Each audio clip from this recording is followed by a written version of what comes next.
Hello and welcome to Pellicar. I'm your guide, Lewis Nichols. Now, first thing you might be wondering is why Pellicar instead of Muldav. After all, Dresden's Tale started out with Welcome to Muldav. So, Muldav is the region where our story starts. It is a pocket dimension. It's about the size of Europe. Until a few years ago, story time, it was the entire known universe of the protagonist culture, the Kelds. Pellicar is the name of the multi-universe. It is the game system upon which this story was originally based in. In fact, it was my very first game world and what I've run most of my campaigns on. So, I'm here to lead you through this journey following Dresden, but also following the world. This is Nuts and Bolts. Nuts and Bolts is the companion episode series to Dresden's Tale. Here in Nuts and Bolts, we're going to talk about a lot of different stuff. We're going to talk about the rules that went with the old game system, which is essentially the physics of the world that Dresden lives in. We're going to talk about history. We're going to talk about some of the reasons the characters are the way they are, the culture. A lot of what this is going to allow me to do is not make Dresden's Tale tons and tons of exposition. There's going to be plenty of that anyway. This is getting into the world building itself a little bit more than I would like to in just the regular story. It is going to more or less mirror the story itself. Dresden's Tale Volume 1 was the first part there was the prologues. We covered Dresden at the theater with his grandfather, and we covered his first challenge as he was trying to fight for the top bunk. So those are the things we're going to cover today in most detail. We're going to talk about Bards a little bit and their role in the world. And we're going to talk about the right of strength and what this whole challenge was based on, the root of it. So let's talk about Bards. We all have an idea of them from books that we've read or games that we've played. Bards are the guys that are the singing minstrels. They're telling histories. They're making jokes. They're juggling. They're in some genres and some formats. They're out there to inspire the troops. Sometimes they're just making a living going from tavern to tavern. But they've always been part of the adventuring community. They get into a tussle here and there. They're part of the group that goes into the dungeon to fight the monster. They're with the army. Sometimes they get pretty in depth into their profession. Sometimes it's just kind of a side deal. The same is really true with bards in the Keld Empire. Some of them, it's a full-time deal. They go heavy into their skills and become the best at what they do. For others, it's just kind of a title they take on because they're talkative and maybe they play an instrument. Now, there is a musical tradition among the Kelds on Muldav. It generally involves some drums, some chanting. It's all very rhythmic. There is horns as well. You have very few stringed instruments, though, and what we would consider a typical song isn't really a normal thing. It's much more about the rhythm and possibly along that with chanting of some holy text or something to that extent. Now, primarily, you have two competing groups of bards in the culture. You have the bards of Tothus, the god of knowledge. Those would be your folks that tell histories, that talk about matters of extreme factual nature. They are straightforward. They're not necessarily dramatic, although some would definitely be better performers than others. But their primarily goal is to educate. During holy days or such, you might have them on on the street corners telling of great battles that the clan was involved in, or other forms of historical data. Competing with them, you have the Bards of Heloi, the fire poet, much more dramatic in nature, much less concerned about the particulars and the facts. They might not lie to you exactly, but they'll bend the truth to tell a good story. The two have a generally equal impact on society. While the Bards of Heloi are probably more common to the masses, more popular among the masses, the Bards of Tothis serve a bedrock role of keeping track of the histories and the particulars that will be passed down from generation to generation. There are other bards because of the way Pelikar's rule system works. There's no reason that you couldn't be an accomplished bard of Nev, god of the harvest.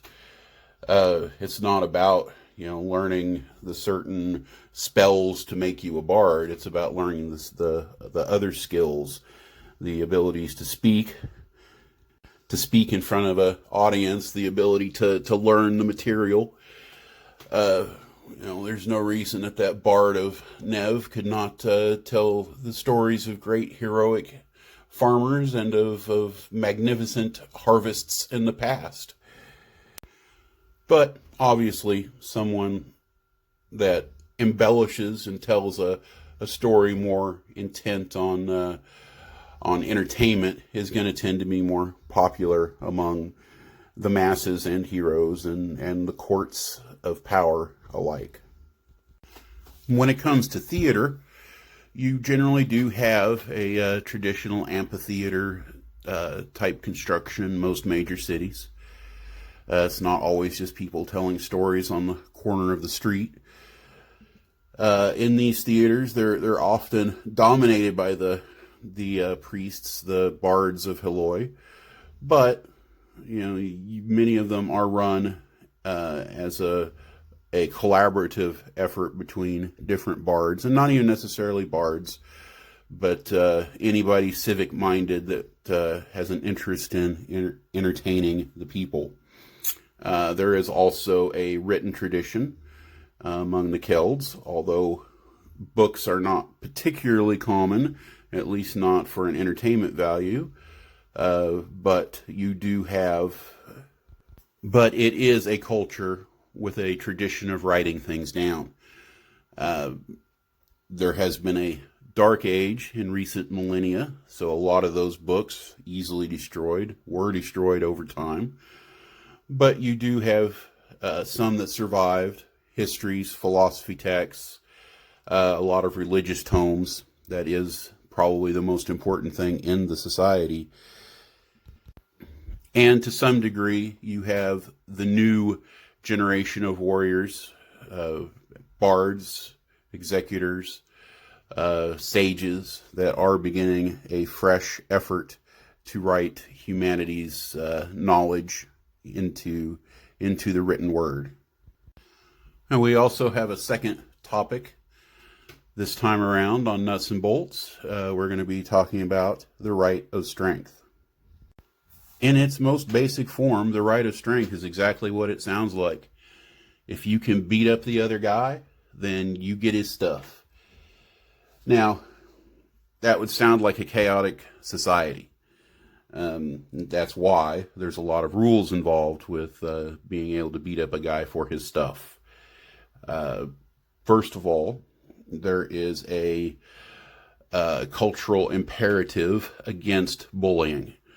If you don't need his stuff, beating somebody up for his stuff is considered bullying. The idea behind the right of strength and the reason it works in the culture is that it puts the best materials in the best person's hands. A perfect example for this would be something like a magical broadsword. With the right of strength in place, supposedly, whoever is best with the broadsword is going to end up with the best magical broadswords. Now you might say, well, the guy's got a magical broadsword. Doesn't he have a more likely chance of winning? Well, that's not how the challenges are handled. These challenges aren't just a couple of guys getting into a brawl and figuring it out themselves. There are almost always 3 to 5 judges involved to facilitate the challenge. They decide if the people involved have standing. They decide if what exactly the rules are going to be. Sometimes this is already very well established. If you're fighting for a broadsword, well, then you fight with broadswords, not the magical ones, just mundane, to prove who is actually the better warrior with the weapon. You can also fight for titles. For instance, who was going to be the mayor of the town. But once again, you have to show standing. You have to show that you're not just passing through and don't like something the mayor's doing.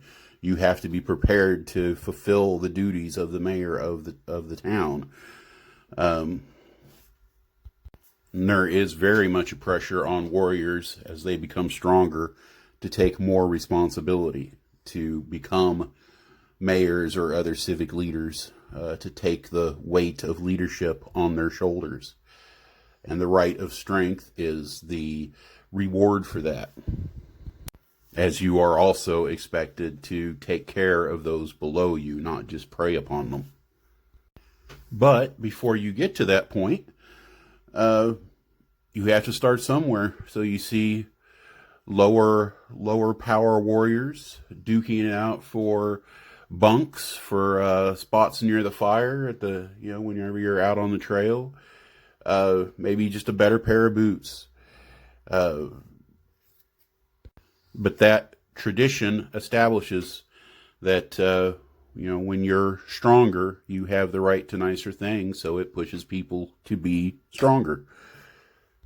One thing it very much does is prevent rich merchant types or people who just got lucky with a big score from sitting back and just becoming a fat cat.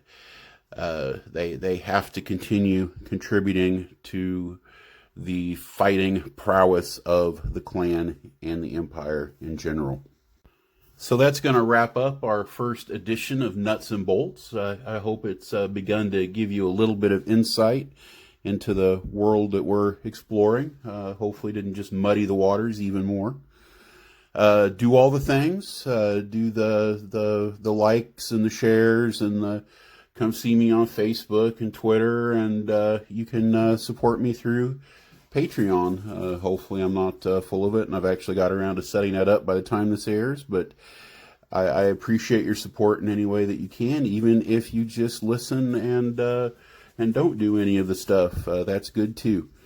Appreciate it all very much. I'm glad that you spent a few minutes with me. You could have been doing anything else, but instead you're here. So everyone have an absolutely wonderful day, and we will see you next time.